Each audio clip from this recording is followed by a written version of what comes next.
What is going on, my people? Welcome back to another edition of Singles of the Week. I'm your boy Nassim the Dream. If you're new to the channel, go right on ahead and hit that subscribe button and hit the bell as well to always get notified of my newest content. You already know how we do. Let's get into the new singles. First off, we got this Jack Harlow song called Nail Tech entering in with these horn sections, but once these 808s and drums hit onto the mix, they just become so overpowering to the entire track. It's a great selection, but I really just can't keep my focus on the rest of the instrumental with all the ear fatigue going on. We then got a new one from the Funk Extravaganza, Silk Sonic, and this one is pretty good. It's a pretty good chorus on here, tremendous on here with the contrast and chemistry between the two, still at peak level. It sounds like pretty much something that would make as a bonus track for their last collab LP. I like it. It's smooth, it's rich, funky. We also got some new Vince Staples music featuring DJ Mustard. I'm just not really able to get into this track. I didn't think that Vince Staples had a bad verse on the song, and nor did I think the beat was bad, but nor did I think it was good either. It's just lacking that extra push. Feels lukewarm all the way through, sadly. Steve Aoki and Grandson are out with the song Cult featuring Jasai. I really haven't been too much of a fan of Grandson, and I thought it was kind of weird when collabing with Steve Aoki to make this fuse of pop punk with EDM. It's not bad enough as it would seem, to be honest. It's catchy enough to make a new pop punk song for the genre for the newest listeners.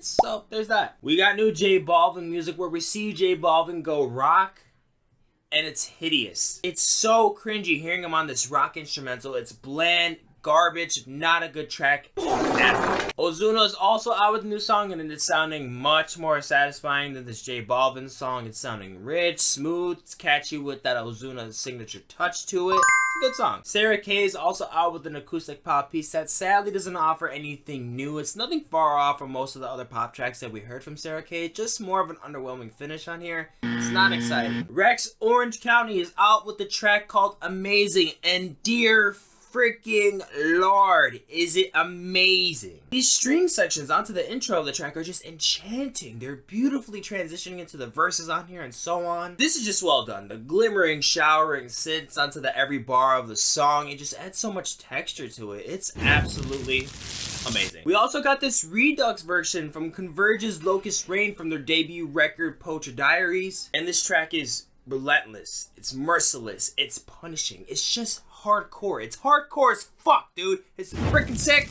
Enough said. And then we have Tame Impala releasing a B-side of his latest LP with this song called The Boat I Row, and it's pretty decent. It really sounds like a track that would be on a B-side record. It has that mellowness to it that Tame Impala is so well known for. It fits that psychedelic rock image for sure.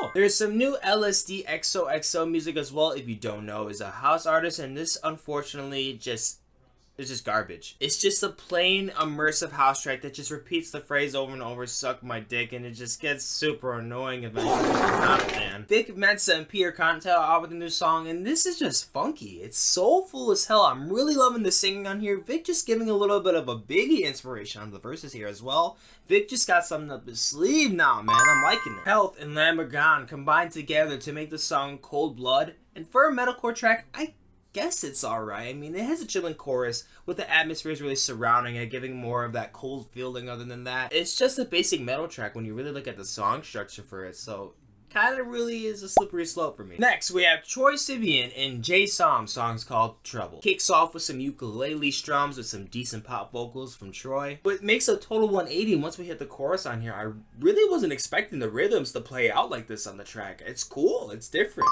I like it. Then we got some new Coin music. I Think I Met You in the Dream is the title of the track. It's a dreamy indie pop track nonetheless. I would just say it's alright. I really wasn't blown away from the track. I think this could work better in contrast with the record, and I'm hoping that it's gonna be good when it comes out. Mariel, and Lido, Pimienta combined for the song De Los Límites. We got a reggaeton flair with some electronic music incorporated into the instrumental as well as wonderfully flourish onto the mix. I love the singing between the two. They really complement each other onto the verses here. Totally love it. Great. Tanisha is also out with some new music. This has got a smooth R&B groove to it. It's got some soulful ambition with the singing on here. I like this one. It's not bad. Next in comes some new Clean Bandit. This is one of the groups that I think excels at making some of the best choruses in EDM. And this one achieves that same touch when it comes to how glossy and how well the finish is when it comes to these passages on here. I wouldn't say that the song structure is so different though. It feels pretty much the same as any other Clean Bandit track. But other than that, I think it's cool. It sounds cool. The production is fine. It's nice.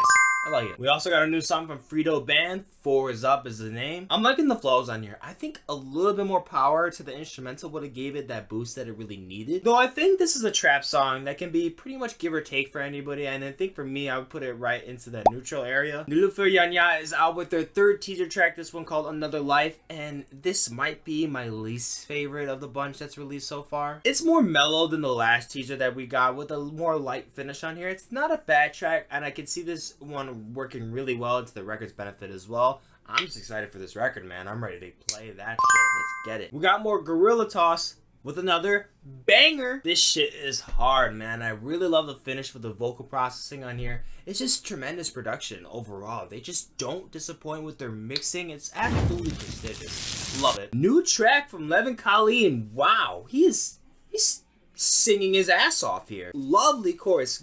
Good writing overall on the song. I would say that the drums, however, needed some adjustments into the mix. They come off a little bit too strong with those snares in particular. But other than that, I like it. Next, we got country pop singer Hailey Whitters with the song Neon. For the most part, I'd say the song is okay. This song sounds very similar to the songs that we got on her last record, and she's a great singer, I'll give her that, but I really think that something different should be done with the instrumentals at this point. Otherwise, you really got to figure out how to make more variance into your singing, and that just wasn't here. Winston Surfshirt brings on Genesis Owusu for the song There's Only One, and it's great. Absolute fire. Winston kicks off the track greatly with these bold dance and soul fuses that makes this like some kind of 70s roller rink vibe. It's fantastic. I thought Genesis brought a lot to the table for this song as well. Can't think of anything I didn't like on here. Yes, sir. Kid Cudi out with the track Wanted Bad with Nigo, and I was a little bit skeptical with the beginning of the song and how I really felt about these electro pop inclusions, but you kind of get used to it later on the track. Kid Cudi isn't really glowing on here either, but I mean, other than that, it's alright. Baby Tate out with 2 tracks, this one called What's Love, and oh my fuck!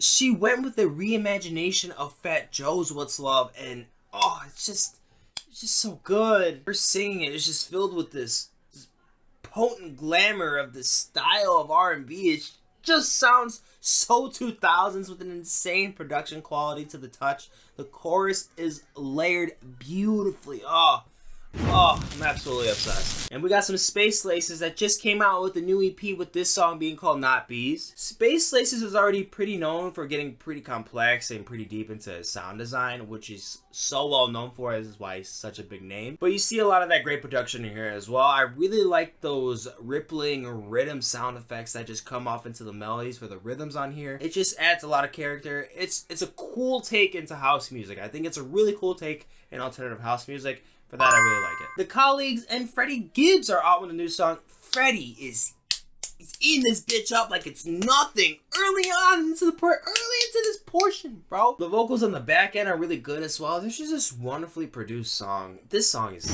tight. It's tight. We next got some Louis the Child music. That's this very feel-good song, very upbeat electro pop track, and it's not so bad. I really thought the vocals were decent, the mix wasn't that bad at all, and I think if it were up to me, I don't really think I'd pay the admission ticket based off this song. I mean, it just didn't really like that spark inside of me, but I really think that the song can be left in the gray area and can be really considered to be a good song and maybe the same as I feel about it. Then finally, we have another alternative take of Ed Sheeran's Equal song. This one's called Bad Habits, with this time Bring Me the Horizon on the track. I'm not against this twist of metal instrumentation onto this track, but I can't ignore that the two vocalists just doesn't know. I don't really think this sounds that much right, especially because I really didn't like the record in general, so I don't really see why I would like it this much in this take. I did think that if anything, this song could make a cut onto Bring Me the Horizon's Ammo. Other than that, I really just don't think the two work well on here. And that is it for me this week, guys. Thank you so much for watching the video. If you enjoyed, go ahead and like, share, and comment down below. And if you're not already, subscribe to the channel. Down in the description, you'll see all the links for the singles that I talked about in this video, more videos, and also the links to my social media accounts so you can keep up with me on the daily.